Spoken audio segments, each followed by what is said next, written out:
नमस्कार, स्वागत है आप सभी का एसीएन न्यूज पर। मैं हूं शाहीन खान। नजर डालते हैं खबरों पर। छत्तीसगढ़ के उप मुख्यमंत्री विजय शर्मा ने पत्रकार वार्ता लेकर कहा कि कांग्रेस के जींस में अंग्रेज है, जिसने बांटो और राज करो की नीति हमेशा अपनाई है। अब राहुल गांधी के सलाहकार ब्रिटेन के सैम पित्रोदा ने देश के लोगों को रंग के आधार पर बाहर से आया हुआ बता दिया है। प्रधानमंत्री नरेंद्र मोदी देश की संस्कृति और विरासत को बचाने की बात करते हैं और कांग्रेस विरासत को समाप्त करने की बात कर रही है। डिप्टी सीएम विजय शर्मा ने ये भी कहा कि कांग्रेस ने हमारे आराध्य भगवान श्री राम का अपमान किया है। 500 साल के संघर्ष और बलिदान के बाद जब 22 फरवरी को अयोध्या में उनकी प्राण प्रतिष्ठा हुई तो कांग्रेस की सोनिया गांधी, राहुल गांधी सहित अन्य नेताओं ने इसका बहिष्कार किया था। पत्रकार वार्ता में आप सभी का स्वागत है। सैम सैम एक शब्द है जिसमें भाषाई निम्नता इस राजनीति में कांग्रेस की संस्कृति बनती जा रही है और इस विषय पर पत्रकार वार्ता लेने के लिए प्रदेश के उप मुख्यमंत्री गृह मंत्री माननीय विजय शर्मा जी उपस्थित हैं।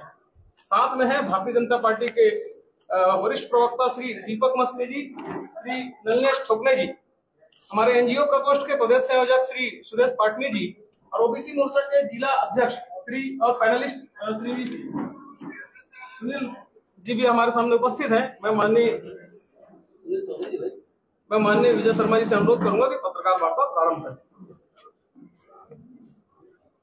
मैं सोचता हूं कि ये मसला आप सबके मन में बहुत स्पष्ट होगा, जिसके लिए आज हम सब एक साथ मिले हैं। भाजपा की और मैं सोचता हूं कि भारतीय जनमानस की पीड़ा है जो आप सबके सामने रखने की आवश्यकता है। वो सैम होंगे, मैं अब शेम कहता हूं, वो शेम पित्रोदा है और मैं उनके लिए शेम शेम ही कह सकता हूं। चमड़ी के आधार पर भारतीयों को आज गाली दी है उन्होंने और इस तरह से अनेक घटनाएं हैं जिससे पूरी कांग्रेस जुड़ती है, जिससे वो भी जुड़ते हैं। कांग्रेस के किसी हिडन एजेंडे को ही आगे लाने के लिए उनको बोलना होता है। टेस्टिंग करते हैं शायद कि क्या प्रतिक्रिया आ रही है। इसी तरह से आज जो विषय जिस पर हम लोग बात कर रहे हैं, आप सोचें आज के युग में इन्होंने फिर से वो बात याद दिला दी जब हमारे मुखिया, हमारे नेता महात्मा गांधी जी को दक्षिण अफ्रीका में सिर्फ इसलिए नीचे उतार दिया गया था क्योंकि उनकी चमड़ी का रंग अलग था। अभी सब भारतीय हैं, ये बात समझना पड़ेगा। अभी हमारी पार्टी है भारतीय जनता पार्टी जो 2047 के भारत की कल्पना कर रही है। हम इस कल्पना में है कि आगे कैसे बढ़ा जाए, कैसे समूचे देश को ले जा करके विश्व के मानचित्र पर सबसे ऊपर बिठाया जाए, कैसे सशक्त भारत बनकर सामने आए। और एक तरफ ये हैं जो अब भी वही नस्लीय भेद के आधार पर राजनीति करना चाहते हैं। कहते हैं कि पूरब के लोग ऐसे हैं, पश्चिम के लोग ऐसे हैं, दक्षिण के लोग ऐसे हैं, उत्तर के लोग ऐसे हैं। ये नहीं दिखता इनको कि उत्तरम यत् समुद्रशित हिमाद्रश्चैव दक्षिणम, और उत्तर से दक्षिण तक भारत एक है और हम सब भारत की संतति हैं। ये उनको नहीं दिखता है। मैं आज भी और आप सबके सामने भी और सबसे इस बात को कहना चाहता हूं, उत्तर पूर्व से भारत जुड़ा हुआ कितना है महाभारत काल में भी वर्णन उस क्षेत्र का है हमारे पास। और हर विषय पर भाई, मतलब आज के युग में इस तरह की बात करना और उसके लिए किसी बात का तर्क देना, मैं सोचता हूं कि वह भी बेमानी है। किसी तर्क की आवश्यकता नहीं है। इन्होंने जो कहा है उनको माफी मांगना चाहिए। जो अभी स्वांग चल रहा है इस्तीफा देने का, निष्कासन का, निलंबन का, आजीवन निष्कासन कर सकती है कांग्रेस। अगर उनका तो बोले कांग्रेस आजीवन निष्कासन। इससे कम में मैं सोचता नहीं हूं कि भारत का जनमानस कहीं मानने वाला है। मैं नहीं सोचता हूं कि भारत का जनमानस कहीं संतुष्ट होने वाला है, कहीं माफ करने वाला है कांग्रेस को भी। चाहे कांग्रेस की अपनी बात हो तो नेहरू जी ने कहा था कि मैं एक्सीडेंटल हिंदू हूं। ये हम सबके बीच बहुत स्पष्ट है मामला। अभी एक्सीडेंटल हिंदू क्या होता है भाई, लेकिन उन्होंने कहा था। उनको हिंदू होना पसंद नहीं था, उनको अन्य कुछ होना पसंद था। ऐसे ही राम मंदिर का मसला आया था तो राम मंदिर के मसले पर भी ऐसी बातें हुई थी। काल्पनिक है भगवान राम, यह भी कहा गया था। भगवान राम के विषय पर, राम मंदिर के विषय पर जाने के इन्हीं सैम पित्रोदा ने ये कहा था कि राम मंदिर और रामनवमी इन बातों से सरोकार नहीं है मेरा, और ये मुझे पीड़ा देती है, मुझे परेशान करती है, इनका ही कहना। मैं आपके सामने उदाहरण पूर्वक कहना चाहता हूं कि कोई व्यक्ति है, उसको आप बड़ा बंगला दे दें, बड़ी गाड़ी दे दें, पहनने को अच्छे कपड़े दे दें, खाने को अच्छा भोजन दे दें, और हर महीने 1-2 लाख रुपया दें, और कहें कि चौराहे पर तुमको 2 जूते मारेंगे सुबह से, बाकी तुम जियो अपने जीवन। कोई स्वीकार करेगा जीवन? रोटी, कपड़ा और मकान, यही जीवन नहीं हो जाता है भाई। हम इंसान हैं, स्वाभिमान भी जीवन होता है। हम इंसान हैं, विचार भी जीवन होते हैं। हम इंसान हैं, हमको परस्पर सहयोग जीवन में करना होता है।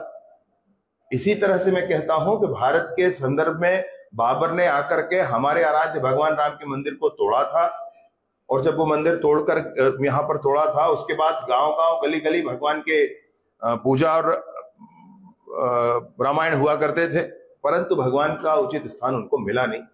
हम भगवान का क्या माने, हमारी भावनाओं को उचित स्थान नहीं मिला, और भगवान का मंदिर बनने से मेरा स्वाभिमान तुष्ट हुआ है, मेरे भावनाओं को उचित स्थान मिला है। मैं भारत का हूं, मैं कहां जाऊंगा दुनिया में? मैंने इंग्लैंड या कहीं और मंदिर बनाने की बात नहीं की। तो इस तरह भगवान की भी आलोचना करने वाले ये सैम पित्रोदा, इन्होंने फिर से एक बार कहा है, जैसे नस्ल भेद के बारे में बात की है, निंदनीय है, मैं उसको रिपीट भी नहीं करना चाहता हूं। इन्होंने जिस तरीके से अमेरिका के तर्ज पर भारत में भी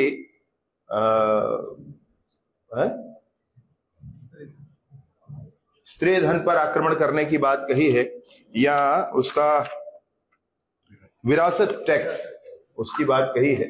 भारत में एक जीवन नहीं जीता है आदमी, भारत में कई जीवन तक बातें होती। आप, मेरे बच्चे, आपके बच्चे भी आपको याद करके पितृपक्ष में कार्यक्रम किया करते हैं, हम भी करते हैं अपने पिता और अन्य लोगों को याद करके। भारत में जीवन एक बार का जानवरों की तरह नहीं होता है, भारत में जीवन कई पीढ़ियों का होता है।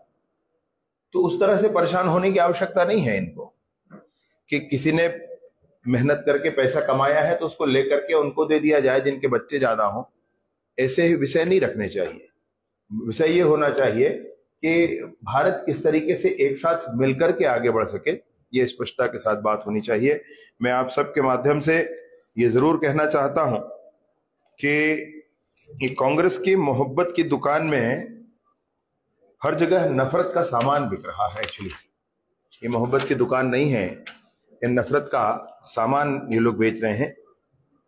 दक्षिण भारत में भी को भी अलग देश बनाने के लिए जिस व्यक्ति ने कहा, उसको कांग्रेस ने टिकट दे रखा है लोकसभा का। जेएनयू में भारत विरोधी नारे लगाए जाते हैं, वो लोग भी जाकर के कांग्रेस में शरण पाते हैं। हेमंत करकरे जैसे शहीद, उनके बारे में भी ये सैम पित्रोदा ने कहा कि वो उनकी गोली से नहीं मरा, कसाब की गोली से नहीं मरा। ये इन्होंने कहा। याद करने की आवश्यकता इसलिए पड़ रही है कि एक व्यक्ति ने जीवन में क्या क्या कहा। जब उन सारी बातों को लेकर के आप चर्चा करेंगे तो बातों में स्पष्टता आती है। हमारे सैनिकों के द्वारा किया गया सर्जिकल स्ट्राइक, एयर स्ट्राइक, इस पर भी प्रश्न लगाया गया था राहुल गांधी और सभी के द्वारा। जबकि इमरान खान का वीडियो मेरे फेसबुक पोस्ट पर अब भी है भाई। इमरान खान का वीडियो था जिसमें उसने कहा था कि वो कितना खतरनाक हमला था, वैसा हमला फिर हो सकता है। ऐसा वो पाक अधिकृत कश्मीर के लोगों के साथ बैठकर मीटिंग में कह रहा है। अभी इमरान खान तो मान रहा है, लेकिन ये नहीं मान रहे। ये बिल्कुल वैसा ही है जैसे कि कांकेर में हुए 29 नक्सलियों के ढेर हो जाने के बाद, उस ऑपरेशन के बाद भूपेश बघेल जी ने कहा कि फर्जी है एनकाउंटर, जबकि 18 अप्रैल को नक्सलियों ने ही 29 लोगों की सूची पूरी जारी करके यह कहा कि हमारे इतने लोग शहीद हुए। ये बिल्कुल वैसे ही है। आप देखेंगे तारतम्य पूरा मिला हुआ दिखेगा। यहां से लेकर के सैम शेम पित्रोदा। छत्तीसगढ़ में लोकसभा चुनाव के मतदान पूरे हो गए हैं। इसके बाद से प्रदेश के दिग्गज भाजपा नेताओं का बीजेपी के पक्ष में धुआंधार प्रचार प्रसार जारी है। इसी कड़ी में छत्तीसगढ़ के उप मुख्यमंत्री अरुण साव ओडिशा में 3 दिवसीय दौरे पर हैं। डिप्टी सीएम अरुण साव ने गुरुवार को ओडिशा के नुआपड़ा का दौरा कर नुक्कड़ सभा को संबोधित कर भाजपा प्रत्याशी के पक्ष में लोगों से मतदान करने और ओडिशा में भाजपा की सरकार बनाने की अपील की। दीदी बहनी हो, हमन 1000 रुपया महीना महतारी वंदन देवत है। यदि तुमन कमल खिलाए हो, ओडिशा में कमल खिला दो। हमार ओडिशा के दीदी बहनी ला सुभद्रा योजना में 50,000 के कार्ड मिली। वो कार्ड ला 2 साल में आप ला खर्चा करना है।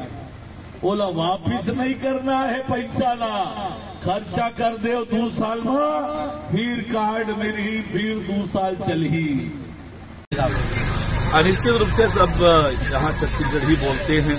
छत्तीसगढ़ के लोगों से सीधा संबंध है, रिश्तेदारी है। छत्तीसगढ़ रोज आना जाना है इधर के लोगों का, तो छत्तीसगढ़ से मिक्स है पूरी तरह से। और इसलिए मुझे भी आनंद आ रहा है छत्तीसगढ़ी में बात करने का, छत्तीसगढ़िया व्यंजन खाने का। पूरी तरह से छत्तीसगढ़ के जैसा ही रहन सहन खान पान है। तो मुझे ऐसा लग रहा है कि मैं अपने छत्तीसगढ़ के क्षेत्र में ही एक युवा नेता है, ऊर्जावान है और लगातार क्षेत्र में सक्रिय होकर काम कर रहे हैं। युवा जोश है, तो नुआपाड़ा विधानसभा को एक अच्छा प्रतिनिधि मिलेगा। अभिनंदन पंडा के रूप में मैं नुआपाड़ा विधानसभा के सभी भाइयों बहनों से आग्रह करता हूं कि युवा ऊर्जा को ताकत दे, उन्हें विधानसभा भेजें, विधायक बनाएं, ताकि आपके क्षेत्र को विकास की ओर आगे बढ़ा दें। छत्तीसगढ़ के पूर्व मुख्यमंत्री भूपेश बघेल दूसरे राज्यों में कांग्रेस को मजबूती देने चुनावी प्रचार में जुट गए हैं। बुधवार को पूर्व सीएम भूपेश बघेल ओडिशा में चुनावी रैलियां और रोड शो कर कांग्रेस के लिए चुनाव प्रचार कर रहे हैं। इस दौरान भूपेश बघेल ने ओडिशा के कालाहांडी में आम सभा को संबोधित कर लोगों से कांग्रेस को वोट देने की अपील की। पूर्व सीएम भूपेश बघेल ने कहा कि लोगों में भारी उत्साह है, ओडिशा में परिवर्तन की आंधी दिख रही है। जनता जान चुकी है कि बीजेपी और बीजेडी एक सिक्के के 2 पहलू हैं, दोनों एक दूसरे के पूरक हैं। इसलिए कांग्रेस का यहाँ दबदबा है और यहाँ कांग्रेस की सरकार जरूर बनेगी। आज कोरापुट और कालाहांडी दोनों लोकसभा में कार्यक्रम था और कालाहांडी में 2 जगह कार्यक्रम था और दोनों जगह जबरदस्त रिस्पांस। और कोरापुट में तो जबरदस्त रैली है, हजारों लोग थे उसमें, भारी उत्साह लोगों में है। परिवर्तन की आंधी मैं कह सकता हूं, इस समय जबरदस्त उड़ीसा में बदलाव की स्थिति दिखाई दे रही है। बिल्कुल सही बात है कि अब क्योंकि जनता जान चुकी है कि बीजेपी और बीजेपी दोनों ही एक सिक्के के 2 पहलू हैं। इलेक्शन लड़ भड़ लेते हैं, लेकिन इलेक्शन के बाद दोनों एक दूसरे के पूरक बन जाते हैं। तो इसलिए उड़ीसा की जनता जान चुकी है, सच्चाई उनके नजर में आ चुकी है, अब उसको कोई बरगला नहीं सकता। और इसलिए कांग्रेस है वो अपर हैंड में, कांग्रेस सरकार। इसी के साथ ही रुकेंगे छोटे से ब्रेक के लिए, जल्द हाजिर होते हैं। आप सब बने रहिए एसीएन न्यूज के साथ।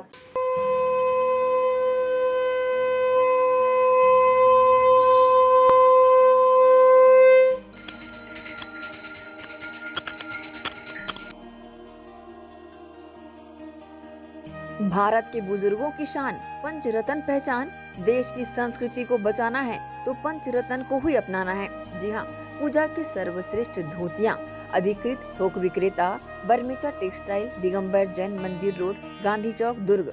बता दे रेडीमेड धोतियाँ, धोती दुपट्टा सेट, मर्सराइज्ड धोतियाँ, पॉली कॉटन धोतियाँ, प्योर कॉटन, सफेद एवं रंगीन सभी रंगों में आकर्षक धोतियाँ उपलब्ध। पूजा सिद्ध करने हेतु पंचरत्न धोतियाँ ही उपयोग करें। पंचरत्न धोतियाँ।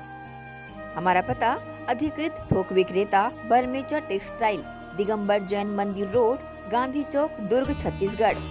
Mobile number 9039879080।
ओनली शी, जी हाँ, खास महिलाओं की पसंद का ख्याल रखते हुए ओनली शी के तहत विशाल रेंज उपलब्ध है।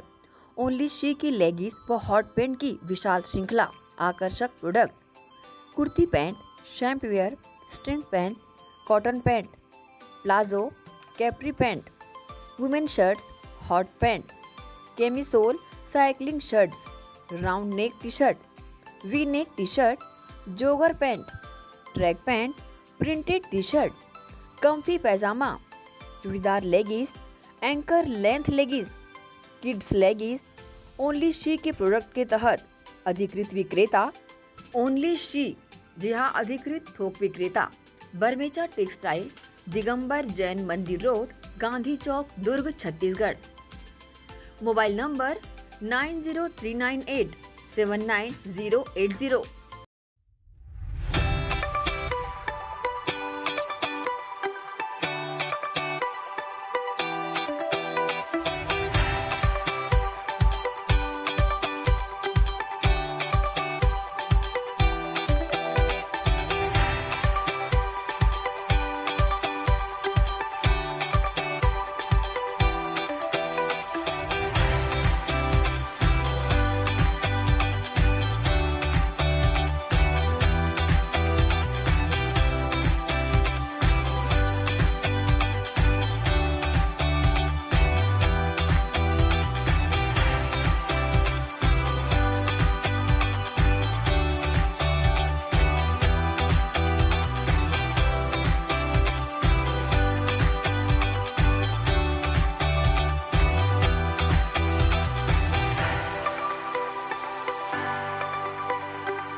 एजुकेशन हब भिलाई में संचालित उदय इंग्लिश मीडियम स्कूल बच्चों के सर्वांगीण विकास के लिए सदैव आगे। प्ले ग्रुप से कक्षा 8वीं तक विद्यार्थियों को प्रशिक्षण। Uday English medium school, admission open. उपलब्ध सुविधाएं, स्मार्ट क्लास, कंप्यूटर क्लास, बस सुविधा उपलब्ध, साथ ही सीसीटीवी कैमरे द्वारा विद्यार्थियों पर सतत निगरानी। अनुभवी शिक्षकों द्वारा विद्यार्थियों को स्पेशल इंग्लिश ट्रेनिंग। उदय इंग्लिश मीडियम स्कूल में बच्चों को स्कूली शिक्षा के साथ भौतिक शिक्षा व शारीरिक शिक्षा, साथ ही नैतिक शिक्षा का ज्ञान। उदय इंग्लिश मीडियम स्कूल सभी कक्षाओं के लिए निःशुल्क एडमिशन। संस्कृति से जोड़ने बच्चों के लिए special program. Uday English medium school, admission open. हमारा पता भक्त माता कर्मा चौक, छावनी, भिलाई, जिला Durg, Chhattisgarh. Mobile number 9589309949, 9893399132।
Sonalika rotavator का बादशाह जो मिट्टी में सोना उगाता है, हम उनके सपनों को हकीकत बनाते हैं।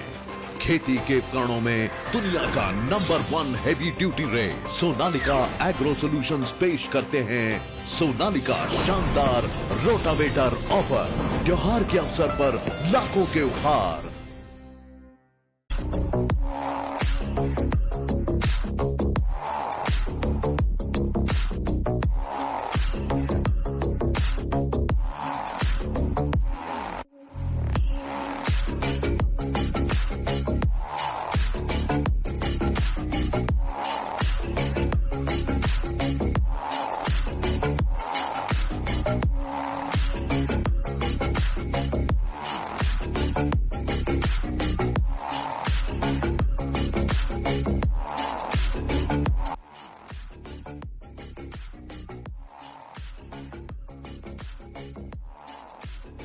ब्रेक के बाद आप सबका स्वागत है।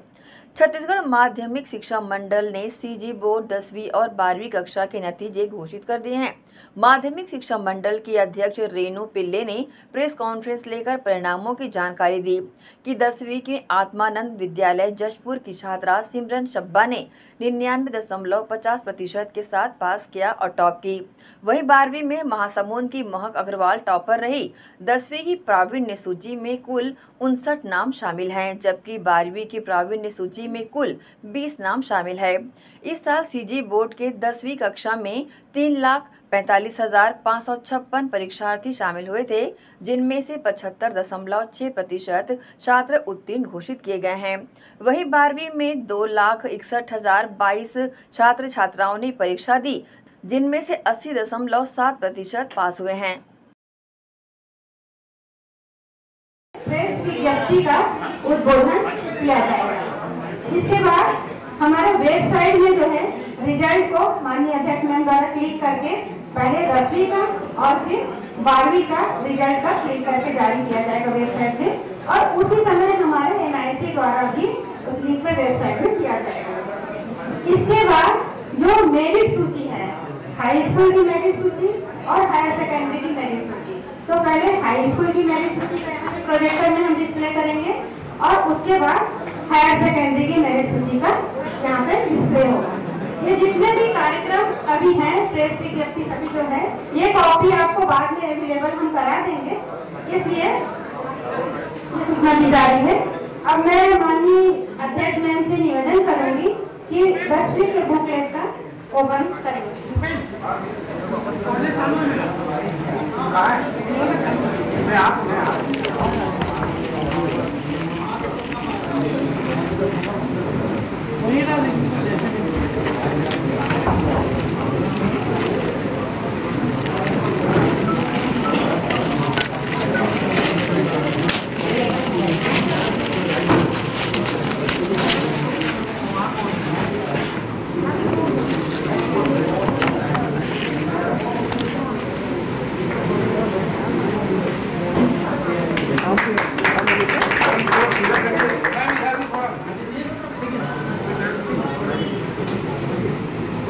सभी को मेरा नमस्कार और पुनः आप सभी का हार्दिक स्वागत। जो हाई स्कूल और हायर सेकेंडरी बोर्ड एग्जाम के परिणाम हैं, उसके कुछ मुख्य आंकड़े मैं आपके सामने रखना चाहूंगी। पहले हाई स्कूल में चलते हैं। वर्ष 2024 के हाई स्कूल बोर्ड एग्जाम में कुल 3,40,220 छात्र सम्मिलित हुए थे और इनमें से 3,39,994 के परिणाम घोषित किए गए। उत्तीर्ण छात्रों का प्रतिशत 75.61% है, जो कि गत वर्ष की तुलना में 0.56% अधिक है। पिछले वर्षों की तरह इस वर्ष भी गर्ल्स का पास परसेंटेज बॉयज की तुलना में अधिक है। उत्तीर्ण बालिकाओं का प्रतिशत 79.35 है और बालकों का प्रतिशत 71.12 है। एक और एनालिसिस ये है कि कितने छात्र प्रथम श्रेणी, द्वितीय श्रेणी और तृतीय श्रेणी में उत्तीर्ण हुए हैं। प्रथम श्रेणी में उत्तीर्ण हुए हैं छात्रों का प्रतिशत 34.56% है, जो कि गत वर्ष की तुलना में 1.26% अधिक है। द्वितीय श्रेणी में 36.29% उत्तीर्ण हुए हैं और तृतीय श्रेणी में 4.75%। 2 परीक्षार्थी ऐसे हैं जो पास श्रेणी में उत्तीर्ण हुए हैं। हाई स्कूल के कुल 19,012 परीक्षार्थी पूरक परीक्षा के लिए पात्र हुए हैं और टोटल 226 परीक्षार्थियों के जो परिणाम हैं हम विभिन्न कारणों से रोके हैं। इसमें से 15 नकल के प्रकरण हैं, 6 जांच के कारण रोके गए हैं और जो शेष 205 है वो ऐसे परीक्षार्थी हैं जिनके पात्रता के अभाव के कारण आवेदन निरस्त हुए हैं। अब हम चलते हैं हायर सेकेंडरी के परीक्षा परिणाम में।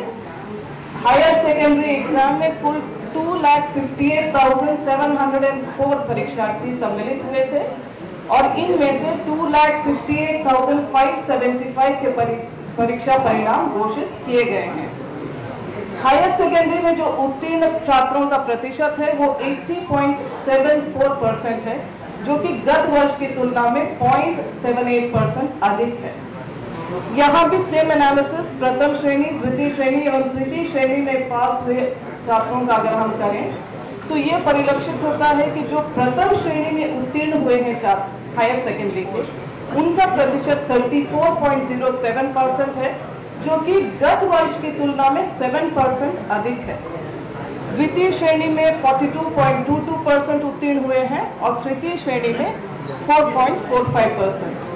5 परीक्षार्थी ऐसे हैं जो पास श्रेणी में उत्तीर्ण हुए हैं और हायर सेकेंडरी के कुल 22,232 परीक्षार्थी पूरक के लिए पात्रता रखते हैं। हायर सेकेंडरी में 129 परीक्षार्थियों के जो परिणाम हैं वो रोके गए हैं। इसमें से 31 नकल के प्रकरण हैं, 6 जांच में हैं और शेष 96 जो है वो ऐसे परीक्षार्थी हैं जिनके पात्रता के अभाव में आवेदन निरस्त हुए हैं। एंड जो विभाग के आदेशानुसार इस वर्ष भी शैक्षणिक गतिविधियों के लिए बोनस अंक दिए गए हैं। इस तरह के जो बोनस अंक प्राप्त करने वाले हाई स्कूल के छात्र 1108 है और हायर सेकेंडरी के 1131। ये परिणाम हमारे माध्यमिक शिक्षा मंडल के वेबसाइट पर देखा जा सकता है। सुबह स्कूल जाती थी, 8 से 2 बजे स्कूल रहता था। स्कूल से आने के बाद खाना खा के फ्रेश हो करके थोड़ा सा रेस्ट, 4 बजे 5 बजे से पढ़ने बैठती थी, 10-11 बजे रात पढ़ती थी, 6-7 घंटे पढ़ पाती थी। सेल्फ स्टडी ज़्यादा स्कूल पढ़ाई करती है, कोचिंग करती है? कोचिंग नहीं करती थी, कोचिंग नहीं। कितने घंटे पढ़ाई करती हैं? 6-7 घंटा। क्या भविष्य में क्या बनना चाहती हैं, क्या लक्ष्य क्या है? मैं UPSC एग्जाम की प्रिपरेशन करना चाहती हूँ और IAS ऑफिसर बनना चाहती हूँ। आपको कौन इसमें सही होगा? इसका ग्रेजुएट मैं अपने पेरेंट्स को दूँगी, अपने भाई को दूँगी, स्कूल में से भी जितने भी स्टाफ और टीचर्स हैं उनको। मेरे पेरेंट्स, फादर एक टेलर है, उनका टेलर का शॉप है, टेलर, और मम्मी हाउस वाइफ है। भैया स्कूल में पढ़ते हैं, उन्होंने अभी 11th एग्जाम लेके 12th में प्रमोट हुआ है। अभी क्या बनने का लक्ष्य है? UPSC एग्जाम क्रैक करके IAS। छत्तीसगढ़ में महादेव सट्टा ऐप मामले में आर्थिक अपराध शाखा की टीम ने देर रात से ही दुर्ग सहित विभिन्न शहरों में छापामार कार्रवाई की, जिसके चलते दुर्ग में 2 सराफा कारोबारी सहेली ज्वेलर्स और साखला ज्वेलर्स के घर और दुकान में रेड की कार्रवाई की गई। छत्तीसगढ़ में महादेव सट्टा ऐप मामले में EOW ने प्रदेश भर में छापेमार कार्रवाई करना शुरू कर दिया है। EOW की टीम देर रात से रायपुर, दुर्ग, भिलाई, बिलासपुर, कांकेर और राजनांदगांव में एक साथ कार्रवाई करना शुरू कर दी है। इस दौरान EOW के अधिकारियों के साथ बड़ी संख्या में सुरक्षा बल की टीम भी कार्रवाई में मौजूद रही।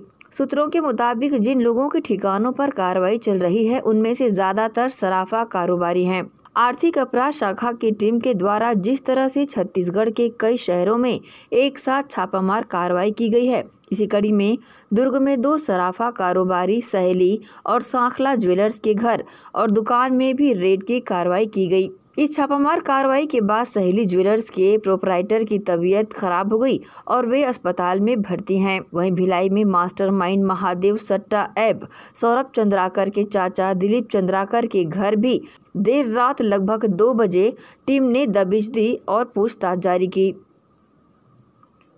ACN न्यूज़ के लिए दुर्ग से नसीम फारूकी की रिपोर्ट। यहाँ रुकेंगे एक और छोटे से ब्रेक के लिए, जल्द हाजिर होते हैं। आप सब बने रहिए ACN न्यूज़ के साथ। एजुकेशन हब भिलाई में संचालित उदय पब्लिक स्कूल बच्चों के सर्वांगीण विकास के लिए सदैव आगे। प्ले ग्रुप से कक्षा 8वीं तक विद्यार्थियों को प्रशिक्षण। उदय पब्लिक स्कूल एडमिशन ओपन। उपलब्ध सुविधाएं स्मार्ट क्लास, कंप्यूटर क्लास, बस सुविधा उपलब्ध, साथ ही CCTV कैमरे द्वारा विद्यार्थियों पर सतत निगरानी। अनुभवी शिक्षकों द्वारा विद्यार्थियों को स्पेशल इंग्लिश ट्रेनिंग। उदय पब्लिक स्कूल में बच्चों को स्कूली शिक्षा के साथ भौतिक शिक्षा व शारीरिक शिक्षा, साथ ही नैतिक शिक्षा का ज्ञान। उदय पब्लिक स्कूल में सभी कक्षाओं के लिए निःशुल्क एडमिशन। संस्कृति से जोड़ने बच्चों के लिए स्पेशल प्रोग्राम। उदय पब्लिक स्कूल एडमिशन ओपन। हमारा पता उदय पब्लिक स्कूल, उदय कॉलेज नियर ACC बोगदा पुल, नंदिनी रोड, जामुल, भिलाई, जिला दुर्ग, छत्तीसगढ़। Mobile number 8349381497। तो जल्दी करें, प्रवेश प्रारंभ है। उदय पब्लिक स्कूल।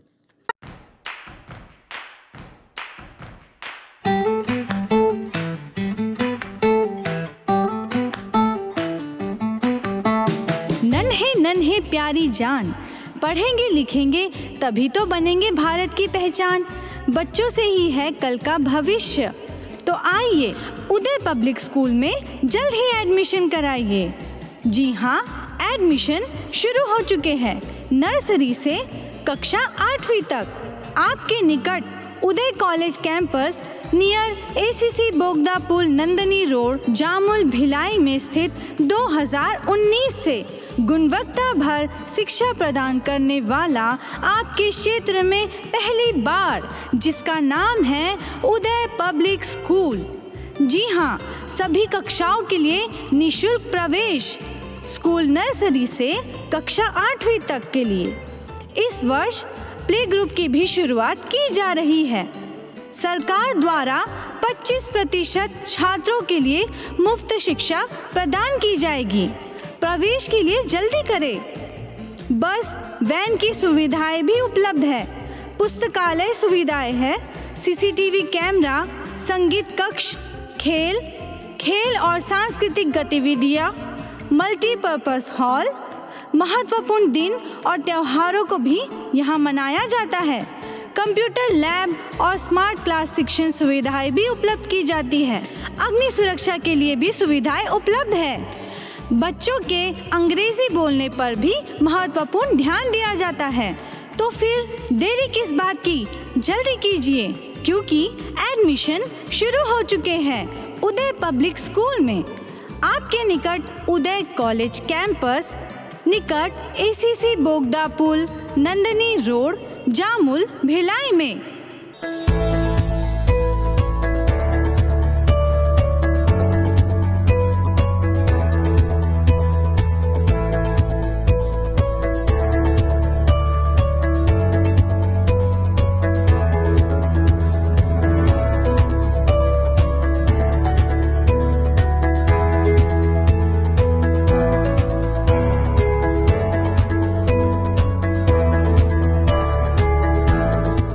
ब्रेक के बाद एक बार फिर से आप सभी का स्वागत है। महादेव सट्टा ऐप एक अभिशाप बनकर सामने आया है और अब तक कई वर्ग इसकी चपेट में आ चुके हैं। अब तक की खबरों में शासन प्रशासन के भी कुछ लोगों के नाम शामिल होने की बातें सामने आती रही है। इन नामों के साथ प्रदेश के कई नामचीन हस्तियां का उल्लेख भी देखने को मिला था और अब इस महादेव सट्टा ऐप में चौंका देने वाली खबर सामने आ रही है, क्योंकि अब इस मामले में बड़े बड़े सराफा व्यापारियों के नाम सामने आने के बाद महादेव सट्टा ऐप मामले में ACB EOW ने प्रदेश भर में छापेमार कार्रवाई की। EOW की टीम सुबह 5 बजे से राजधानी रायपुर सहित दुर्ग, भिलाई, बिलासपुर, कांकेर और राजनांदगांव में एक साथ कार्रवाई में जुट गई है। EOW के अधिकारियों के साथ बड़ी संख्या में सुरक्षा बल भी कार्रवाई के दौरान मौजूद रहे। इस बार महादेव सट्टा ऐप बुक की चपेट में शहर के सराफा व्यापारी आए हुए हैं। नगर पालिका निगम द्वारा महिला स्वावलंबन योजना के तहत महिला स्व सहायता समूह की महिलाओं को कैंटीन के लिए दिए गए 2 दुकानों को संभाग आयुक्त ने अपने दौरे के दौरान हटाने का निर्देश दिया है। नगर पालिक निगम भिलाई द्वारा महिला स्वावलंबन योजना के तहत महिला स्व सहायता समूह की महिलाओं को निगम परिसर के अंदर 2 दुकानें आवंटित की गई थी, जिसमें महिलाएं कैंटीन चला रही थी। इसी बीच बीते दिनों संभाग आयुक्त ने निगम भिलाई का दौरा किया तो उन्होंने देखा कि निगम भिलाई द्वारा आवंटित की गई दुकानें ठीक निगम के मुख्य द्वार के सामने लगाई गई हैं, जिससे निगम में आने जाने वालों को पार्किंग सहित और कई दिक्कतों का सामना करना पड़ रहा है। उसे देखते हुए वहां संचालित 3 कैंटीन को संभाग आयुक्त द्वारा अन्यत्र जगह विस्थापित करने के निर्देश दिए गए थे। आदेश का पालन करते हुए महिला स्व सहायता समूह को दी गई दुकानों को निगम के पीछे के हिस्से में शिफ्ट कर दिया गया, परंतु एक दुकान जो पुरुष हितग्राही द्वारा चलाया जाता है वह अब तक उसी जगह पर है, जिसे देखकर महिला स्व सहायता समूह की महिलाओं ने भेदभाव का आरोप लगाया है और जल्द से जल्द अपने लिए स्थायी जगह की मांग की है। वैसे तो जगह तो अच्छा था वहाँ पर और चलता भी ठीक था। एक दिन शायद संभाग आयुक्त आए थे तो उनको अच्छा नहीं लगा कि मतलब यहाँ पर सामने सामने मतलब भीड़ लग रहा है, कैंटीन है करके, तो सर बोले कि सारे कैंटीन यहाँ से 3 कैंटीन लगता है हम लोग का, तो तीनों कैंटीन को पीछे साइड जगह दे दीजिए। तो तीनों में से तो हम 2 महिला संघ से आता जितने समूह खोले थे, हाँ कैंटीन खोले थे, तो हम आ गए और एक कैंटीन वहीं पर वो अभी तक नहीं हटा है। नहीं सर, पीछे साइड अभी तक तो नहीं आया है, अभी मोहलत मांगे हैं शायद वो, पीछे साइड उतना चल नहीं रहा जितना मतलब सामने चलता है। मांग यही है सर कि क्या मतलब अब यहाँ भी अभी लगाए हैं सर, तो फिर भी अभी यहाँ कोई फिक्स नहीं। यहाँ भी क्या है, गाड़ियाँ वाड़ियाँ साइड के नीचे खड़ी होती थी, तो अब उनको अभी तो ठीक है, बारिश में फिर उनकी गाड़ियाँ फिर बोलेंगे कि हमारी गाड़ियाँ कहाँ रहेंगी, तो उसके लिए बोले कि अभी फिक्स मत कीजिए आप लोग अपना गुमटी, कि कोई जरूरी नहीं कि यहाँ से कहीं और ट्रांसफर कर देंगे आप लोग। वहीं नगर पालिक निगम भिलाई के जनसंपर्क अधिकारी ने मामले को विस्तार से बताते हुए कुछ इस तरह की जानकारी उपलब्ध कराई है। नगर पालिक निगम भिलाई ने कर्मचारियों एवं आम नागरिकों की सुविधा के लिए राष्ट्रीय शहरी आजीविका मिशन से 2 सहायता समूह को कैंटीन और एक पूर्व से आवंटित कैंटीन मुख्य दरवाजे पे गेट पे लगाए गए थे। संभागायुक्त महोदय का गत दिनों यहाँ निगम कार्यालय का भ्रमण कार्यक्रम था। उन्होंने जब पूरे कार्यालय का भ्रमण करने के बाद मुख्य गेट पे देखा कि 2 कैंटीन वहाँ पे लगे हुए हैं और लोग वहाँ इकट्ठे होकर भीड़ कर रहे हैं, तो उन्होंने निर्देश दिए थे आयुक्त महोदय को कि ये कैंटीन को दूसरी जगह पर स्थापित किया जाए। वर्तमान में जो महिला स्वास्थ्य सहायता समूह को आवंटित कैंटीन है उसे मुख्य गेट से हटाकर अन्यत्र स्थापित कर दिया गया है और एक कैंटीन जो बचा हुआ है उसके लिए भी सुरक्षित स्थान देकर उसको शिफ्ट करने की कार्रवाई की जाएगी। फिलहाल महिलाओं द्वारा चलाए जा रहे कैंटीन के स्थान परिवर्तन से उनके व्यवसाय पर काफी बुरा असर पड़ा है, जिससे उभरने के लिए महिलाएं एक बार में अपने लिए स्थायी जगह की मांग निगम प्रशासन से कर रही हैं। एशियन न्यूज के लिए भिलाई से संतोष शर्मा की रिपोर्ट। दुर्ग पुलगांव स्थित शराब भट्टी में शराब खरीदने के नाम पर हत्या हुई, वही आरोपी ने युवक के गले में चाकू से मारकर फरार हो गया, जिसके बाद दुर्ग पुलिस की टीम आरोपी की तलाश में जुट गई है। दुर्ग के पुलगांव शराब भट्टी में बीती रात एक युवक की चाकू से गोद कर हत्या कर दी गई। इस घटना को अंजाम देकर आरोपी युवक मौके से फरार भी हो गया। बता दें, पुलिस के मुताबिक शराब खरीदने को लेकर दोनों युवकों में विवाद हुआ था। पुलिस ने मर्ग कायम कर शव को जिला अस्पताल की मरचूरी में रखवा दिया है। इसके बाद पुलिस की टीम फरार आरोपी की तलाश करना प्रारंभ कर दी है। गौरतलब है कि पुलगांव थाना प्रभारी ने बताया है कि घटना बुधवार की रात करीब 11 बजे की है। पुलगांव शराब भट्टी में 2 युवक अलग अलग गए थे, जहां दोनों की शराब खरीदने को लेकर विवाद हुआ। इस बीच प्रमोद साहू पर दूसरे युवक ने चाकू से हमला कर दिया, जिससे सीधे उसके गले में मार लगी, जिससे प्रमोद जमीन पर गिर गया और उसके बाद वहां मौजूद शराब भट्टी के लोगों ने घटना की जानकारी पुलिस को दी।